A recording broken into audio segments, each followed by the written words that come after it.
मंडळी हे आपले फॉलोअर्स आहेत आणि सिन्नर तालुक्यातून ते आपल्याला खास भेटण्यासाठी आलेले आहेत. तसंच त्यांना दशरथ घासाचं बियाणं पण न्यायचं होतं, तर ते पण त्यांना दिलंय. तर काय काय सांगतात आपल्या फॉलोअर्स मंडळींना? यांचे व्हिडिओ खूप छान राहते बरं का. धन्यवाद. धन्यवाद.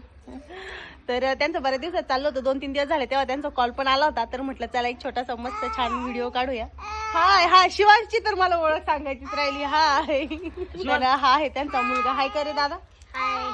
ही आहे तृप्ती. तर ह्या दादांना बोलता पण येत नाही आणि ऐकू पण येत नाही, तरी सुद्धा ते माझे नेहमी व्हिडिओ बघत असतात आणि ते नाही ताईंना नेहमी दाखवत असतात का बघ त्यांचे व्हिडिओ कसे. काय म्हणतात ते दादा? ती किती काम करते बा, असं तू काम नाही करत. तुम्ही काम नाही करत जा थोडंफार. त्या दोघांचा पण स्वभाव दोघांचा पण स्वभाव छान आहे. कळून येतं म्हणजे गायांचं ते चालू राहतं पण एवढं पण नाही करत. हा पण मग तेवढंच काही कळणं, बायकांना काम हे असतंच घरामध्ये, नाही म्हणून नाही चालत. बाहेर जरी नसलं तर घरात काम मग राहतं. भरपूर काम असतं. तर चला खूप छान वाटलं तुम्हाला भेटून. शिवांश बघितलं का, शिवांश कोणी पण पाहुणे आले की त्याला ओळख लागत नाही काय नाही, तो लगेच कडेवर जाऊन बसतो. आणि काय तुम्ही करायचं? त्यांना जर ऐकायला येत असतं ना तर लगेच सांगितलं असं. तुम्ही खरंच लय भाग्यवान आहे. खरंच लय भाग्यवान आहे बरं का तुम्ही. एक नंबर नशीबवान आहे तुम्ही. नशीबवान. नशीबवान किती ते म्हणतात.